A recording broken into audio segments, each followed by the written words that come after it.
Hello, welcome back to a market open. I am very hopeful that this stream is not going to be lagging um, because I did fix some stuff internally. So I'm going to see, I'm going to be testing it very soon. If it's lagging, I'm going to end it immediately because I don't want this to last long if it's lagging. Oh no, it's looking good. It's looking good. All right, it's looking good. So I was not able to stream yesterday for those who keep up with the morning opens. Had a very, very important meeting yesterday and had to have all of my energy and my focus ready to go for that meeting. It was with a venture capitalist to invest in my startups. It was just an incredibly important meeting. I literally prepared for 5 hours for that meeting, and I think the meeting went well. So we'll see if the meeting turns out. But that meeting just ended up happening on the kind of biggest day of Palantir for history, I would say. I mean, would you call it the biggest day in Palantir history? I would call it the biggest day in Palantir history. I didn't even get to make a video on it yesterday because I was just incredibly busy. But this is what happened. I mean, for those who don't know, and if you don't know, I think you've been living under a little bit of a rock. Good morning. I get paid to wait. Good morning, Matt. Good morning, Matthew. Good morning, Edmund. Good morning, Alfonso. Good morning, Everclear. Thank you guys so much for being here. Boom. Boom, boom, boom, boom, boom. I know you guys have seen this. From President Zelensky of Ukraine. Digital technology plays a big role in the war. Partnership in the defense, security, and digitization sector was discussed with Palantir CEO Alex Karp. This will strengthen our army and defeat the enemy as soon as possible. Alex Karp is the first CEO of a large company to personally come to Kyiv since the start of a full-scale war and show that Ukraine is open to cooperation in business. Thanks for your support. Wow, man. Wow, wow, wow, wow, wow. That is that is absolutely insane. Chris, you said no, I wouldn't. What do you mean by no, I wouldn't? Or maybe I asked the question and I forgot what you said. That's pretty insane. And then look at these pictures. Palantir CEO Alex Karp meeting with Ukraine President Volodymyr Zelensky. I wanted to make a video covering this yesterday. Again, I was just incredibly, incredibly busy, and I literally couldn't focus on this. I managed to get a couple of tweets out about it, but man, I'm going to get a video out about this today. I'm going to get an article about this today on dailypalantir.com, but goodness, what other CEO is meeting with the president of Ukraine in a war that's going on right now? Like, come on. That's insane. We're going to talk about this tomorrow on the weekly podcast, Palantir Weekly. Definitely everyone tune in. I think we're doing it on Chris's channel tomorrow, so make sure you guys are subscribed to Chris. If you look in the chat, his name is right there, Chris Patel. There is not CEOs that are actually doing this. Most CEOs are just leaving Russia or Ukraine or offering their condolences. There's a technology company that's actually working with them. Man, that's just wild. It decreases a lot of the speculation. I know a lot of people said, "Oh, you Palantir fanboys think you're actually working with Ukraine." Well, we actually are. We actually are. Palantir up 10% yesterday, 9:30, down 2% in the pre-market. The rally now, I have some other thoughts about. Tesla's down 5% in the pre-market. Tesla had some interesting news. Tesla's stopping hiring worldwide. That's some interesting stuff to talk about. Now the rally, let's talk about that. I know some people thought, that the rally was great yesterday. And again, I don't mean to sound like a bear. I just feel like it doesn't make sense. Yeah, maybe we've moved past the bottom. Maybe we're going closer, and that's great. But I don't know. It doesn't feel like it's natural. I mean, with everything that's happening, I saw a great meme. There's the economy's in a tornado right now, and there's this guy just mowing his lawn. It's nothing's happening. We're all good to go. And so that's the weird part about it. Biggest day for Palantir is when they get GAAP profitability. Every naysayer will have to eat crow. Yes, that is true. And I think some of this Ukraine revenue, some of this stuff they've been doing might be the reason why we get there. All right, let's see if I can time it. The stock market is now officially open. Wake your ass up. The stock market is open in the United States of America on June 3rd, 2022. Boom. It's a Friday, so we might see a little bit of sell-off. Definitely red. Yeah. It's a lot of red. Red pre-market. We've got a lot of stuff to talk about, by the way. Sheryl Sandberg left Facebook. People are saying she's going to be the CEO of Disney. I don't know if that's happening. I don't know if that was just like a rumor, but what do we want to go first? Let's go to Palantir first. Let's go to Palantir. 906. Okay, down 2% in the pre-market. Now, we came up from like 810 yesterday or whatever. So, I mean, we a nice 10% rally. Yeah, look at the screen. All of it's red. NASDAQ is down 2%. Where's SPY? SPY's down like 1%. Nothing too crazy. 412. Spotify at 113. Open Door. So Tesla had some news come out that says they're not going to be accepting new employees. Like at first it was the remote work stuff, and then it was like, hey, we're not going to be hiring more people. I don't know why the stock's down on that. Technically that should be good news, right? Because they're like stopping their costs or something, right? That kind of makes sense. But nonetheless, that it is going down from there. They're not stopping hiring. They're cutting 10,000 employees. They continue to hire. Are you sure? Because hold on, let me look it up. What I saw is Elon Musk saying we're stopping hiring. Tesla hiring. Yeah, look, breaking. Elon Musk says Tesla must cut around 10% of their staff and pause hiring, adding in an email he feels a super bad feeling about the economy. So he wants to pause hiring. That is what Elon Musk is saying. So it seems like they're pausing hiring. Bear market, there will be more pain. I will add Hugeee when they get back to $6. David T. Tower says that. Look, David, I can't even disagree with you, man. I can't disagree. Guys, the Palantir news is phenomenal. It's great. I love it. It's beautiful. By the way, we're below $9 on Palantir. But what was the reason for yesterday's rally? Like, I want to be a little bit more practical here. I'm all for a green day. I'm suffering as much as anyone's suffering. I mean, my portfolio is down like 60%. But I also, it's kind of like, you know, you get to the point where you're like, you're not trying to be emotionally manipulated anymore. You know? So you ever talk to a girl and like, she kind of leads you on, and then you think you're getting close, and then you just realize she's just playing with you. Like I've been through that situation before. Like you get to a mature point where you're like, all right, like I'm wasting my time here, and I don't want to get overly excited for a 10% up day when there's zero reason for a 10%. I mean, we haven't even had inflation come out next week, and if inflation goes down, that's great. I'm happy. That's awesome. That might be a little bit of a catalyst, but we don't know that yet. And so, you know, I don't know. Quantitative tightening the Fed is just starting to take out $45 billion a month from the economy, and we're just rallying on 10%. I'm not saying that's not baked in. I'm just saying it's like that's still happening, right? The size of the money supply is going to get lower, and we're just like rallying. I don't know. You're back.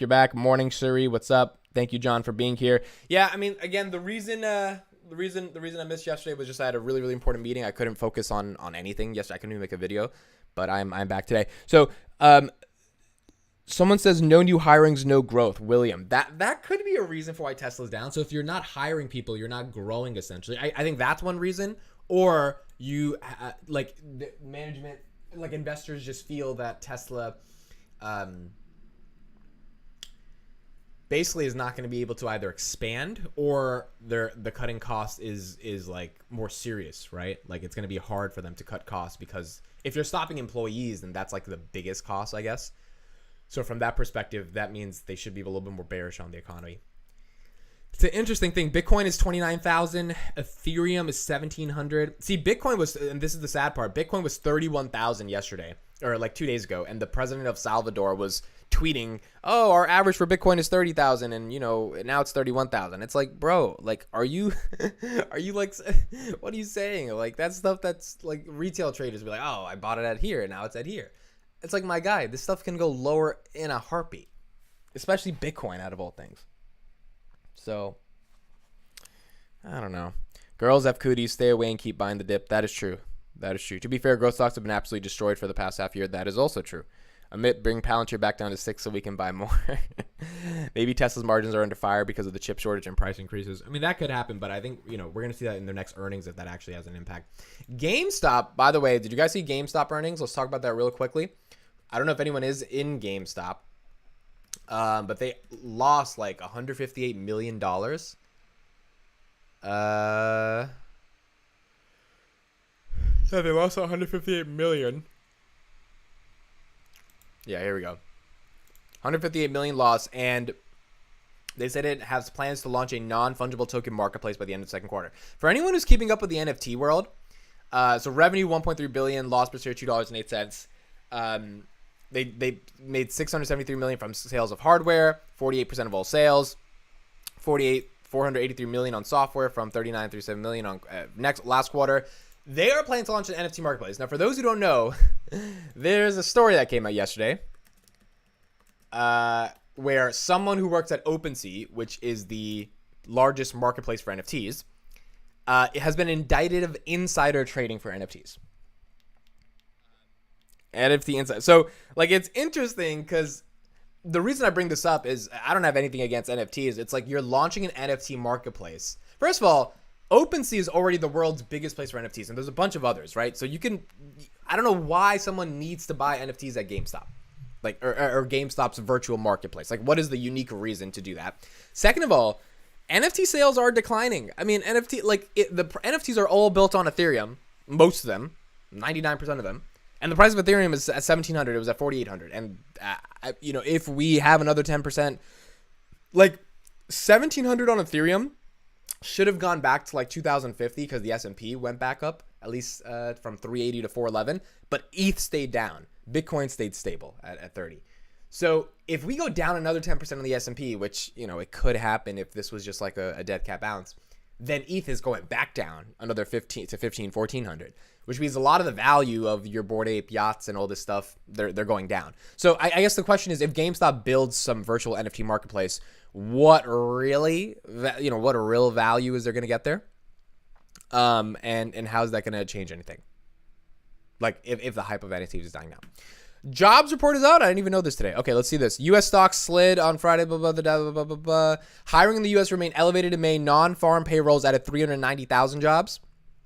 Economists expected 328,000 jobs. Okay, so we beat the job report by about 62,000. So not too bad. Not too bad. Average hourly earnings rose 0.3%. Numbers like this strong would likely reverse any hopes the Fed would consider a pause in rate hikes after the June-July increases because it would signal the labor market remains very tight. Numbers this strong would likely reverse any hopes the Fed would consider a pause in rate hikes because it would signal the labor market remains very tight. Okay, interesting. So Tesla shares fell 4%. So, yeah, this is the interesting part of what's going on in the economy right now. Like, jobs are going okay, which is like all this pain that we're seeing on Wall Street, it's not really happening on Main Street. Now, the layoffs that might be coming and the pausing of hiring, that might start to affect Main Street. Main Street meaning just regular people. But a lot of this stuff is going on Wall Street right now. I hope Palantir keeps the stock price for 3 to 5 years because I want to buy more at this price. My fave NFT story was Seth Green getting scammed out of his TV series. I think I heard about that a while ago. That actually is wild. Palantir 889. Let me also... by the way, if everyone could like the stream, that would mean the world to me. I'm going to tweet it right now. Live streaming now. Market open. Market open. I had a wild meeting yesterday, guys. I had a meeting with a very, very big venture capital firm. And the meeting was for 30 minutes, and I spent like 6 hours trying to get ready for that meeting. And that's why I couldn't do anything yesterday. And... let's just hope this meeting went well, man. If this meeting went well, some good stuff might happen in the future. So let's see what happens. All right, what do we got? Here we go. Let's talk about oil. I want to watch a video on oil prices because let's see the price for oil. Oil price. I think it went up yesterday or went down. Yeah, 117. So it's not 120. It was 120 on Monday. It's gone down a little bit. All right, so let's see what people are saying around oil. President Biden is planning a visit. Oh, yeah. That's the sort of headline. We're planning to go to Saudi. I want to know your... So while this video is playing, what are your thoughts on us taking money or us taking oil from Saudi Arabia? Here's the two scenarios. Either you say it's completely unethical and it's against our morals based on what they did to Jamal Khashoggi in the context of free speech, or business is business and we got to get things done to reduce prices at the pump. What do you think? Put it in the chat. To Saudi Arabia this month to rebuild relations with the oil-rich kingdom. That is according to a New York Times report that cites administration officials. The president plans to meet with Crown Prince Mohammed bin Salman, who was deemed responsible for approving the assassination of Washington Post journalist Jamal Khashoggi, according to an intelligence report that the Biden administration released last year. President Biden is courting energy producers to replace oil from Moscow and stabilize world markets, especially as inflation continues to tick. If you want to take a look at energy prices this morning, you will see that we are trading just above $116 a barrel for WTI, Brent at $117.10. Joining us right now is Damian Corvalian. He is Goldman Sachs head of energy research. And Damian, you hear a report like this, and it tells you just how desperate the administration is getting in terms of trying to find ways to bring down inflation. They are going to have President Biden actually go to Saudi Arabia and try and mend fences here. Will it work? I think it will perhaps prevent a spike in prices and shortages this summer. But you have to remember that we are faced with structural shortages and deficits in oil. This is years in the making. And bringing extra barrels today, sure, again, helps in the short run, but it's not sustainable. In particular, it comes at the sacrifice of any remaining spare capacity. And second, everywhere else you look, you're seeing downside risk to production, right? It's a European ban on Russia. Libya production is down. The Iranian negotiations are going nowhere. So in the global context of the oil market, again, it's not the sustainable solution that we need, which unfortunately still comes with higher prices from here. You have to wonder, why go to Saudi Arabia? Why try and mend fences there before you even try and mend fences with big oil producers in this country? Why not make it more appetizing for investors to give money or to say to these companies that, look, we want to make sure you are doing things to make long-term solutions, make it pay off for you to produce in these long-term projects, because right now you are not seeing the CapEx spending. You don't see shareholders wanting that. You don't see energy companies wanting to do that. Why not just sweeten the pot here so we can get back to the point where we were the top oil producer in the world? There are two elements here. The first one is just timing, right? So demand peaks in the summer. It's already ramping up strongly as China comes back from lockdowns. Even if you incentivize more output out of U.S. producers in some way, you would never get those barrels enough in time to meet the summer demand. So that's the first challenge. And really only Saudi here and UAE and Kuwait have some spare capacity to ramp up from. Now, the second issue from a U.S. producer perspective is broader, right? I mean, if recession risks are rising, that's not an environment in which you want to deploy more CapEx. And, the sector is just becoming profitable. So investors themselves, have been cautious about sanctions. It's getting spicy in the chat. I'm gonna address it in a second. More projects and more CapEx.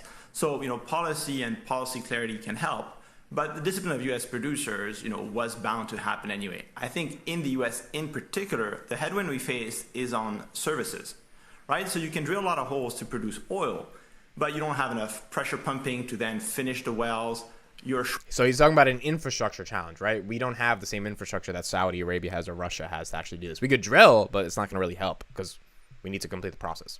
Short on refining, and that's something we shouldn't overlook, right? Even if you produce all that crude, can you actually make it in diesel gasoline? Like the challenges we faced, especially this summer, I think go beyond what policy can help, whether it's Saudi ramping up or U.S. producers. All right, so that's the issue we're having with oil. Tesla, by the way, down to 720. Interesting action today, Steve Weiss. Sheesh. Oh, I want to watch this as well in a little bit. Jamie Dimon, my guy from the CEO of JP Morgan, was like, nah, you got to brace yourself. And I was like, you know what? It's a good thing I have straight teeth. Do you guys get it? Straight teeth, brace yourself. It's a joke. Okay. Anyway, so what's going on in the chat right now is Chris Patel says, I wouldn't give a crap if they killed 100 Khashoggis. Saudi is a sovereign country. I'm not fighting any more wars for oil. And then a couple of you are saying, you don't have any morals. You don't care about human rights, blah, blah, blah, blah, blah. Look, I think there's a lot of nuance to this conversation, but one of the things that's important to understand is a lot of us get our stuff from China, right? A lot of times China uses a lot of unethical practices when it comes to labor.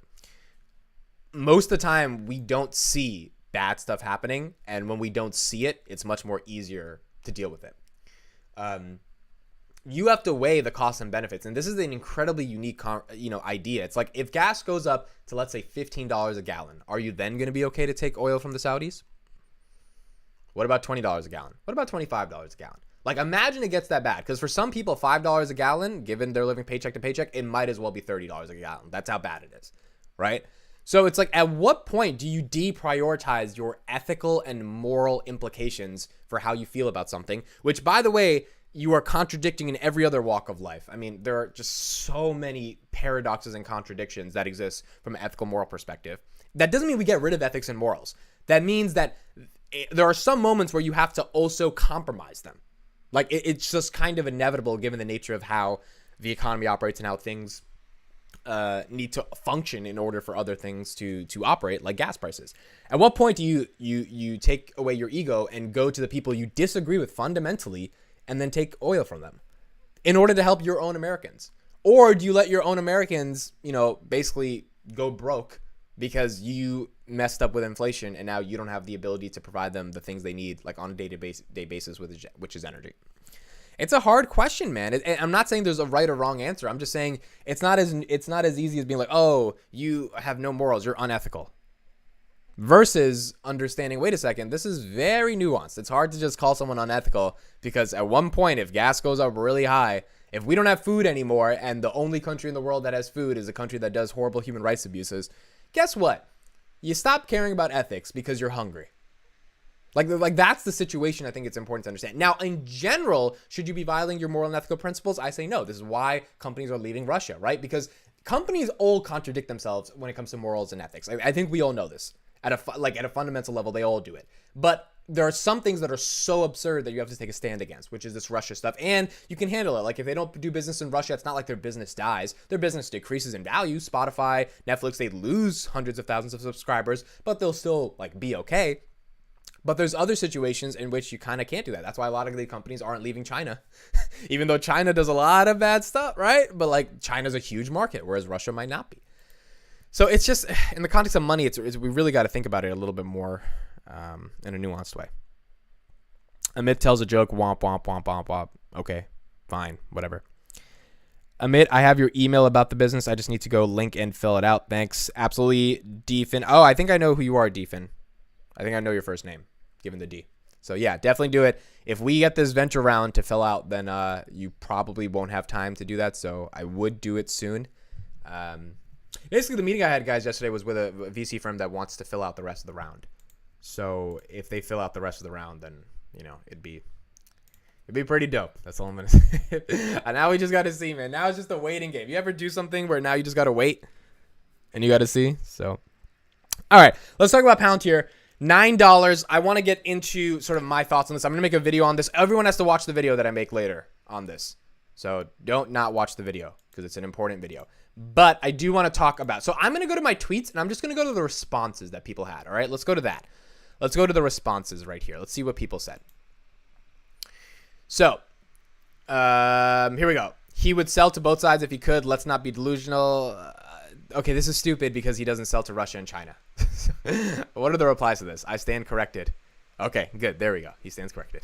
He doesn't sell to Russia and China. Okay, so this is the thing. This is the thing, bro. There's a reason Alex Karp is meeting with this guy and not Putin. There's a reason why no other CEOs have met with this guy. They're and we're going to talk about the business perspective in a second, but yes, you stand corrected here. This is not meeting with both sides. Tesla down 7%. Yeah, Tesla's about to go back to 600, looking like it's down 7%. And that's what I'm saying. This whole market rally, it's it doesn't really make much sense. The Ukraine president sort of resembles Tom Nash. Interesting, kind of true. Boom, probably nothing. This news should have pushed it back to $39. It did not leave me in dust. Okay, that's not going to happen because of the macro, but nonetheless, it's still amazing news. He's so cute. Alex. Yup, man crush. I agree. Same. I should say I agree. I agree. Boom. This is what probably nothing looks like. I am ready. Source. Bro, how do you ask for a source? Do you think it's Photoshopped? Do you think it's Photoshopped? LOL. What do you mean source? It's his Instagram, but do you really think it's a source? So, yeah, I mean, a lot of people are pretty bullish on this, right? It's pretty cool.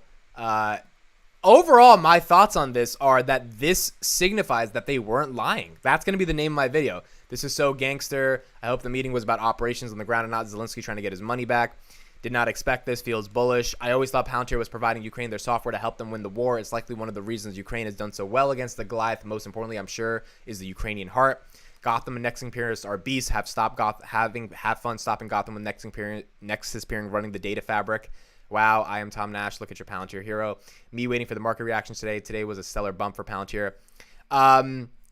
Even Vitaly, if you're watching this, by the way, for those who don't know the freelance finance channel, Vitaly dropped 25,000 into Palantir when it was $25 a share. He bought 1,000 shares, and then he sold his shares at $12.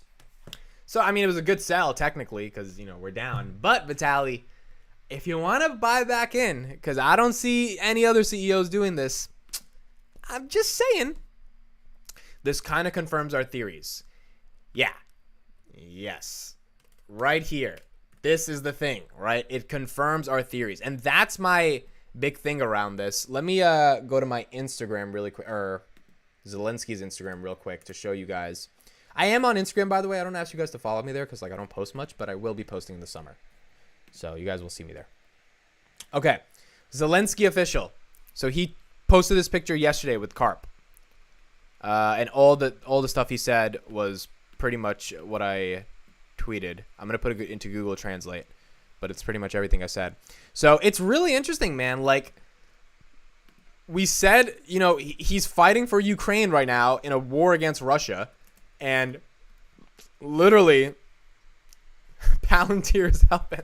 Like I'm just happy we don't sound crazy anymore, because people thought we were legitimately crazy saying they're working with Russia and Ukraine when even Sham Sankar said that they were working with Russia and Ukraine. But now when you see the CEO of your company literally traveling to Ukraine to meet with the guy who's been doing everything needed to do to get Ukraine out of this crisis, look at this. I mean, like, what other CEOs are doing this? It is just amazing. It's just amazing to see this happen in the first place.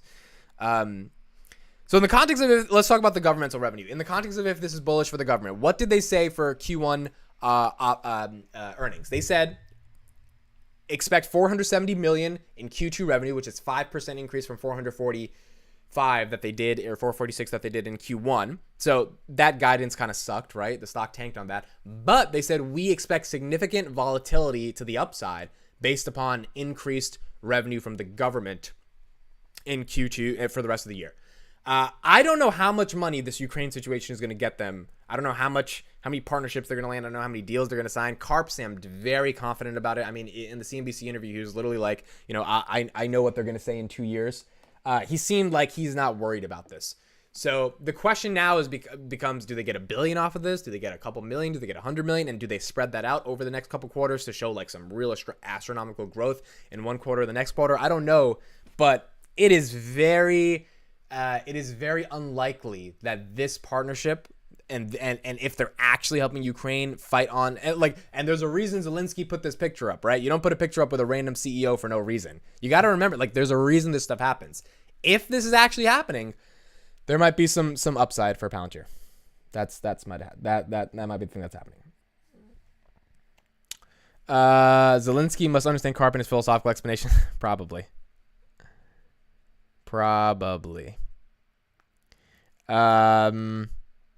Humans love the convenience of blanket accusations when most situations are highly nuanced. iPhones, Nike shoes, child labor, bye. Yes, that is very true. Namir, that is very, very true. Karp is the belly of the beast right now. Respect. Agreed. Did Karp bring his ski poles? I don't think he brought it to Ukraine. Probably just not brought his he probably had to talk about some other stuff. Exactly. No, the CEO getting so much in the politics is maybe good with the moral standpoint of the business. Do you think they're doing it for free, though? Look, they might be. That's a good question. They might be doing it for free to build a relationship and to set a precedent. But given what they said in their earnings call, and they said significant upside and volatility in the government business, I don't think they're doing it for free. I also think they might have done it for free already, but they were expecting a contract out of it, right? And I think Ukraine knew that they're not going to get the most complex software in the world for free. Like, they have to pay eventually. And also, Ukraine has the money. United States just sent them $40 billion. So, technically, the U.S. government might be paying for this, indirectly. So Ukraine has the money. They've got resources from a lot of different countries around the world. It's not like they're struggling for money, right? They're not some nation that just doesn't have the capital. It's a question of, I guess, how you ask and how you close the deal, which is what makes the deal happen. All right, let's listen to Jamie Dimon talk about our analysis on investors needing to brace themselves. We turned negative on the Bank of Canada raising rates. Yields shot up a little bit. I thought we started to take a little bit of a turn more negative on Mary Daly. I thought she was pretty aggressive in her view for where rates are going from here. And maybe you can point to some other factors, which I'll get to in just a second. But new month, same volatility or what? I believe it is, and actually I foresee the volatility increasing. When Rich Stapstein came on last week and said he was selling, that he was more negative, and I put on some exposure, I said I'm even more negative than I was because how sanguine everybody seemed to be. But June 1 starts the pairing of the Fed balance sheet. So at first it's going to be $17.5 billion, $30 billion, then it's going to double in 3 months. That's going to tighten credit, it's going to tighten monetary conditions, and that's going to lead to increased volatility. So I think now that we have May over, now that we're into this, going to a Fed meeting on June 14th and 15th, I believe it is, that we're going to see increased volatility. So I'm back to where I was in terms of my positions, slightly higher actually, but back to where I was. As I mentioned in the note to producers last night, sold my VOO, the SMH, and the Qs. You did. So, yeah, last night, I don't know, it was like 4 something, you sent an email to the folks here and said you did sell the positions that you put on just last week. So, I mean, I think you made it clear at the time that you were a renter, if you will, not an owner of those positions, and you gave those up. I also want to discuss, Liz, these comments from Jamie Dimon, because much was made a week or so ago when he made some comments, I think it was at the Analyst Day, Investor Day, shareholder meeting, or whatever it was, that were perceived to be pretty positive, which at the time, I was like, nah, I mean, I don't know. It doesn't sound like he is overly bullish, though the market went up that day because financials went up that day, and everybody was putting themselves in a pretzel to try and say how positive he sounded. Well, he didn't sound that way today. Here's what Jamie Dimon said. You know, I said there's storm clouds. That's what he said last week. You know, I said there's storm clouds, but I'm going to change it. It's a hurricane. The reason this matters is because Jamie Dimon manages one of the most important financial institutions in the world, which is JP Morgan Chase. He's the CEO of that company. So when someone like that says there's a hurricane coming, if things were, I watched a lot of this guy's interviews back from 2008, 2009, 2018, reflecting on the 2008 crisis, and he was a bit less conservative during 2008. They thought they could solve it, and they didn't. He was brought in as like a strategic advisor to solve this, and they couldn't, right? They couldn't avoid the crisis that happened. So I think he's a lot more weathered through the past 10 years, and he's looking at this situation like, it's not as easy to solve this, right? It's not just going to naturally go away. And so the market could rally all at once. It's not natural. And if there's a hurricane, if 2008 was bad, then there's a hurricane coming. Now, is it as bad as 2008? I don't think anyone knows. I think that's why he says the S&P could go down to 3,400. S&P went down 50% in 2008. So, half would be somewhere in the 200s. But I think he is saying that it's not that simple to just ignore it. And that's why I think it's important to just listen to Jamie Dimon here. He's a smart guy. He's not fear-mongering for no reason, right? He's not Bill Ackman, is what I'm trying to say. You better brace yourself. JP Morgan is bracing ourselves, excuse me, and we're going to be very conservative with our balance sheet.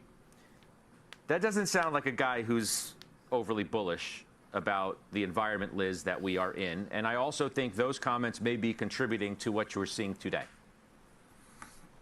Yeah, it certainly sounds like a bit of a pivot from him, whether it was misunderstood last time or maybe not a pivot at all. But I think what CEOs need to do, and what Jamie is probably doing right, is being conservative with their financial statements, being conservative with their guidance. We heard in first quarter earnings season, almost everybody coming out and being conservative. It sounded like everybody was negative and they guided down, but the reality of it is for the second half of the year, earnings probably do need to come down a little bit. The expectations do need to come down a little bit. And as we get this economic data that continues to roll in, some of it's strong, but there's a decent amount of it that has begun to crack, and we needed that to happen happen as well for inflation to cool off. Now, I agree with Steve in the sense that we probably see volatility for the first half of June and maybe a decent portion of June, because we're not going to have any new information that calms us down before then. I think we need to get through a couple more Fed meetings. We need to get through a couple more CPI prints, and we really need that GDP print in July to find out whether or not we are actually in a recession. But I think that there is a decent chance in July, once we have some more of that information, that we can relax a little bit and things don't look nearly as dour as they do today. John Najarian, what are you doing? What are you trading? How are you trading this market right now? I've got an awful lot of cash, Scott, as you know. We've talked about it, so I won't belabor that. I am trading an awful lot of option positions. CRM was one I talked about with our Dominic Chu yesterday. Worked out very nicely, mainly because, Scott, I think just like Jim Cramer has said, there are some stocks that have just been hammered to the point where you can make a bold call like Jim likes to do and like he's done successfully. So whether it's Meta or whether it's Google, in my case it was CRM, I thought after coming down from 330 to 165, that represented a great opportunity. So I put on an option spread in there. I put on a stock. Both worked out very well. I've now rolled up to the 185-200 call spread out in July, taken off all my stock. But that's the way I'm doing it, Scott. I'm really finding some opportunities, primarily in beaten up stocks. Every once in a while, something on the put side shows up and I'll trade that as well. But I'm really trading. All right, so this is interesting. Now, the thing that's happening here is now that warning that's how do you trade the thesis of if Jamie Dimon is true or wrong, right? Like if he's right that there's a storm coming, do you trade that in a positive way, a negative way? Do you buy quick? Do you sell right now? Like Palantir, do you sell it at $9 and hope to buy it at $6? I'm not going to be doing that because I just don't want to deal with the pressure of it. But it's a question of how you interpret those statements at the end of the day. Tesla back up to 729. It's down 5% of the day. It was close to 718, so it's hanging in there tight. It's trying to get through some of the pain that's going on right now. How is Palantir supporting Ukraine, Blake? Well, again, it seems like Palantir is providing them the software and the technology to be able to get this done. Facebook and Meta platforms. We have to talk about Sheryl Sandberg, okay? We've got to talk about Sheryl Sandberg. If anyone, first of all, who's in Facebook? Put it in the chat. It's okay to say you're in Facebook. I was in Facebook before. It's okay. We can put it in Facebook. Let me type in Sheryl Sandberg Disney because I heard this rumor that she's... No, that was just a rumor. So Sheryl Sandberg left Google in 2008 when Facebook was a young little startup, okay?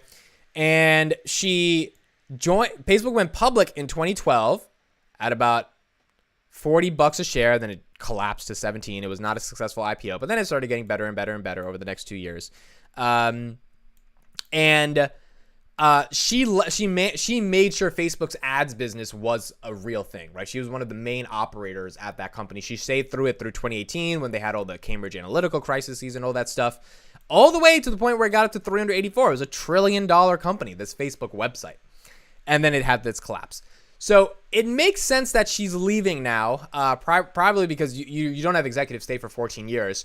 The question is, how is the company going to be able to navigate the future? Like, the metaverse thing does not seem to be as futuristic as we thought it would be, given the fact that they're reducing spend on the metaverse.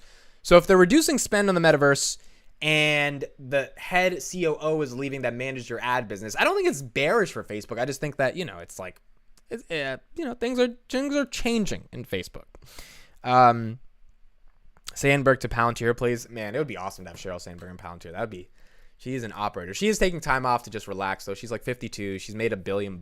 Like, at that point, you could probably relax. It's like it might be going to politics. I mean, politics is a viable option because she's probably bored now. QQQ at 309. QQQ. Why isn't it called PPP? Why is it called QQQ? Anyone have any answers? Wrong answers only. QQQ was at 280 right here on May 20th. It's June 3rd. It's been 13 days. In 13 days, things have changed. And I don't know if they've changed in a realistic way or a not realistic way, but they have changed. Palantir. Oh, by the way, we've got some other Palantir news to talk about. Palantir Space Systems Command got an extension on their contract. I'll make another video about this later today. Space Systems. They got $53 million contract modification awarded to them in their contract. So it had a $121 million contract in 2021. The increase of the $53 million like kind of reward essentially brings the total value of the contract to $175 million up until 2023. So if this is a 2021 contract that is worth $175 million up until 2023, let's divide 175 by 2 million, right? Yeah, by 2 million. It's almost a 80 million contract per year. 70, no more than that. Almost 90 million. Yeah, about 85 million contract per year. That's what it seems like, right? Because it's 2021 going till 2023. If I'm not mistaken, then that means they're getting 80 million per year off a 2-year contract. Space Systems Command, by the way, for those who don't know, it like manages a lot of the stuff we do with space and like NASA and like stuff like that. So a lot more money that's being in there is important. Sandberg wants to work with philanthropy. That is true. That is correct. I bought Facebook after that news. LOL, finally hopped in. Facebook financials are screaming goodbye right now. So yeah, I mean, I agree, Jake. It's just the financials are absolutely screaming goodbye. It's just a question of, I think 190 is expensive in this market, not because it's expensive, but because I kind of feel like we're headed back down. I don't think this little rain or value pain is over, but if you're DCAing, then it doesn't matter. I'm also not buying that many stocks, guys, because I gotta save my money because I'm trying to go to the camera shut off. I didn't even know the camera shut off. Let me change that. Let me change that. I hope it wasn't off for too long. Boom, I'm back, baby. I'm back. So yeah, I'm saving my money because doing a startup, got to save some income, but I will see when it's time to put some money in there. So at the premier space capability delivery organization of the U.S., Space Force and the DoD, Space Systems Command is laser focused on countering the very real threats in today's and tomorrow's contested space domain through unity of effort, access at commercial, industry, joint forces, government agencies. They are making sure they have the nation's strategic advantage in space. Palantir is operating their operating system, and they're getting paid big bucks to be able to do this. Big bucks to be able to do this.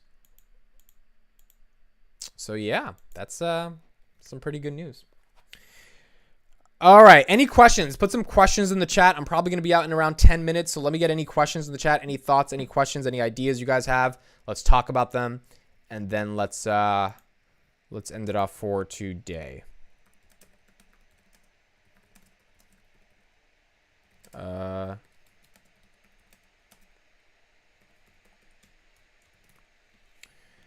Boom, boom, boom, boom, boom. Let's see what we have in the chat. Lots of suits are coming for the Fed from the Facebook by the Feds. Is Facebook still getting investigated? Facebook's like always getting investigated, bro. Facebook's always getting investigated.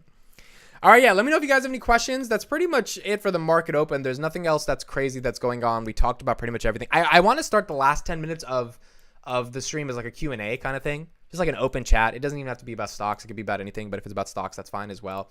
If you have any certain stocks you want me to pull up and just like give my thoughts on, analyze, whatever I mean, then we could do that during this time as well. But, you know, in general, if you want to know my macro level thoughts, I don't think this rally is sustainable. I think it's a little weird that it's happening right now. And either I'm going to be wrong or I'm going to be right. It's just like to imagine Palantir going to 13, 14 bucks, that means the S&P would have to go to like 420, 425, maybe. But I don't know. Who is on the Palantir weekly wrap tonight? Definitely me and Chris. We'll probably have like 1 or 2 people join. You know we planned this like super spontaneously. Like last time Code Strap joined random. Like it's always just random. There's obviously a lot to talk about tonight. I believe we're doing it on Chris's channel today, so you guys will see that. So yeah, it's definitely me and Chris. Weejo is up right now. Let's go to Weejo. Do we got something on Hugeee? Hugee's at $2.40, baby. Hugee's at 5%. Hugee's up 5%. Hugee's a great stock, or a great company, not the great of a stock. Again, I buy Palantir instead of the SPACs. That's kind of always been my thesis. Pooh sized him up to 25,000 shares. It's amazing. Know anybody that has used the Ray-Ban Stories glasses? So I saw those in a store. I think they're super innovative, but I'm not buying them or using them. I don't know anyone that walks around with them, to be honest. It's just, yeah, I don't see people doing that. So probably not. Let's, would you date a girl if she doesn't like investing? That's a really interesting question. Okay, let me answer. Hold on. This other question. Give me your ABML thoughts. ABML. What is ABML? American Battery Technology. 89 cents. I don't know anything about American Battery Technology. However, I'm assuming you're buying it, Everclear, because this was October 2020. They ran up like 400% to $4.09, and they came back. Did you buy during this time, Everclear? Don't lie. Did you buy during this time?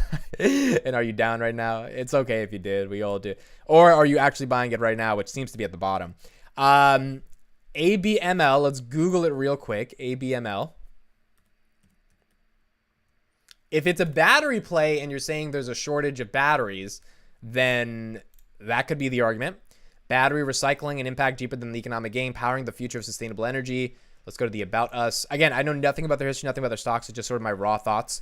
American Battery Technology Company has a built-in clean power platform that increases production of primary grids, metals using battery, blah, blah, blah, recycling of lithium. I mean, it seems interesting. We are eagerly working with the other companies for mining for battery metals in Nevada and North America. So the concept already seems interesting, right? Like that, obviously there's a battery shortage. We need to have recyclable batteries. Batteries for electric vehicles are going to be big, like long-term potential. It seems like it makes sense in the context of electric vehicles, obviously. Now, the stock and the company, the financials, I know nothing about it, right? So I need to read on through that. But at first glance, I don't think it's just some company that, you know, it's trading as a penny stock, but it's not something worth looking into, right? I'm into a penny stock right now. It's a biotech, and I think there's a lot of due diligence around that. So yeah, I don't know much about it, but on first glance, if they are able to actually create a really strong recycling infrastructure for batteries, then there's a good chance they could potentially do well. But again, I know nothing about the financials or the actual numbers. Okay, let me answer that prior question. Would you date a girl that if she doesn't like investing? Yes. I don't think the girl has to like investing. In fact, it would be actually kind of nice to have some yin and yang. Now, it would be super dope if she knows what like shorting a stock is and buying puts and all this stuff and like call options, because then you can make those fun jokes with her, right? Like, hey, and I want to keep this tight. The Fed just started quantitative tightening, or they're known as QT, and you're looking like a QT today. You know what I'm saying? Like, that would be really cool. I'm not gonna lie, but if she doesn't like investing, that's not a deal breaker. That's okay. It's probably good to have a little bit of balance there. I hope you guys like that joke. You're in at 130. Okay. Gotcha. Dogecoin is a great buy. I don't know if Dogecoin is a great buy, but it is definitely something you could buy. What's your opinion on NEO? I had NEO at $3 and I sold it at $6 when it ran up to 60, and I never bought back in. So NEO is one of those stocks that like I have a love-hate relationship with, because it was the first stock I bought on Robinhood. I had like almost 800 shares or something, and I just sold all of it at $6. I made like a stupid $2,000 profit. It was sad, man. But nonetheless, NEO now, I don't know, man. Now that growth has collapsed, like let's look at NEOs. I know a lot of people are bullish on NEO. I don't know too much about them anymore. I just don't know why you wouldn't buy Tesla. Why would you buy NEO, right? Like, I guess you guys are looking for like a 5x on NEO, right? Like a 5x on NEO is $100, which is great. On Tesla, a 5x is probably not going to happen anytime soon. So I guess that's what you're looking for. But it's also the Chinese company. So, and again, I'm ignorant to this. I don't know that much about it. I don't cover it that deeply. But just from a safe perspective, if you're going for electric vehicles, I feel like Tesla would be the option, right? Unless you really think NEO can, 3-4x your money. If not, then I thought Tesla would do it. It's not just battery cycle. Read about it. It's awesome. All right, I will read about it. I definitely don't know much about it right now. I own a small amount of NEO at 17. I like the company. China's what sucks, but China's so low right now. I started positioning China QQQ 2 weeks ago. There's a China QQQ? What? Yo, there's a China QQQ. Look at this. See, this is why I like doing these morning live streams. I get to learn more stuff as well. There's a China QQQ, Chinese technology ETF. Wow. Well, Alibaba has to be in this, right? Hold on. Let me go on Robinhood and see the top holdings of this. China QQQ, CQQQ. That's wild, bro. Yeah, okay, hold on. Let me show you guys. Okay, so we have, let me see if you guys can see this. Hopefully it focuses well. Yeah, you guys see this? So Tencent is in there. Bilibili is in there. Baidu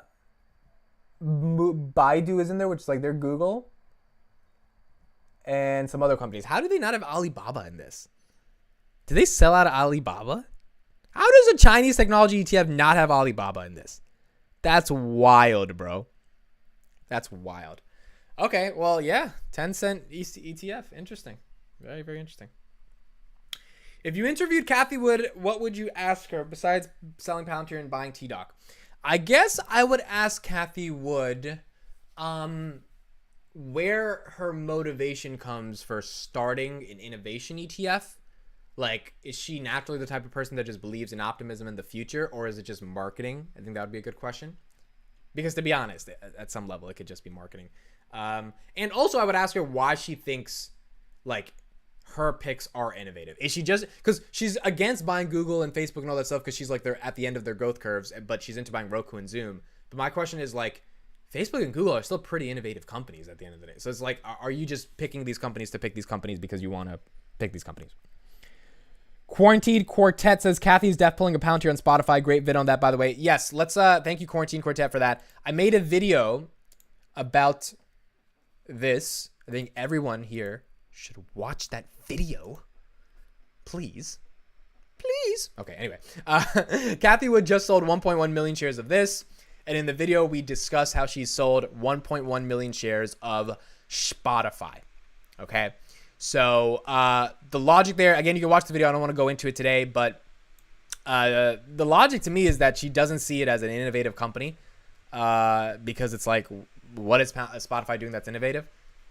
I don't know. I mean, put it in the comments if you think if you have the answer to this. At the end of the day, they're just charging subscriptions for music, and that's it. So I think she's realizing that it's not going to grow as much as it's going to grow. Subscriptions are a lot harder to buy in a recession, and that there's not a thriving advertising business because they're more like a Netflix of podcasts, right? So things could go wrong. I don't think it's going to be interesting to see Spotify's next quarter. I don't think it's going to go down.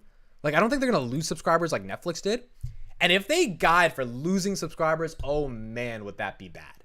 But I don't think that's happening. I think they're just going to, they only grew 2 million over the last quarter. But granted, they pulled out of Russia, right? So there was probably some headwinds there. So next quarter, let's see. Let's see if they're able to get there. Amit, Lamborghini or Ferrari, go. Neither. I would never buy any of them. I respect people who like cars, but Honda Civic all the way. Or Tesla if I ever get enough money for that to save the environment. But I don't buy cars. It's just, show us what your all-time chart looks like in Robinhood. Man, do you guys really want to see that? It's sad. It's sad. It's down a lot of money. It's not like it's doing that well. If she doesn't think Spot is innovative, why would she buy in the first place? Well, that's the question. Because like you bought it at 200, 300, now you're liquidating 1 million shares at 90 or 100. It's like, did you lose your innovation argument on there?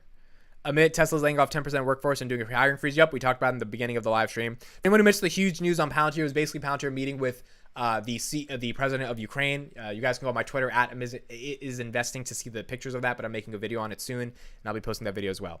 Wow, it's 10:18 already. I have to actually go soon. Okay, so I think we're gonna go. Thank you guys for joining the live stream. Really, really appreciate you guys being here on a morning. I know I missed yesterday. I'm sorry for that. Had a very important meeting. Hopefully that meeting goes well, and I'll have some good news to share with you guys next week. Now I'm in the waiting phase, and the waiting phase is always the most interesting. So thank you guys so much for being here. Friday, have a good day, have a good weekend, close out the week well, get some stuff done. I think this week was productive for me, but it could have been more productive. Got to go harder and harder and harder. Got a lot of stuff to do over the next couple of hours. Thank you guys so much for being here. It means the world to me. I will see you next Monday, 9:20 a.m. Eastern, on another Monday morning open live stream. And I hope you guys enjoy your weekend. And we'll see what happens over the weekend, and we'll talk on Monday. Thank you guys so much. Bye bye.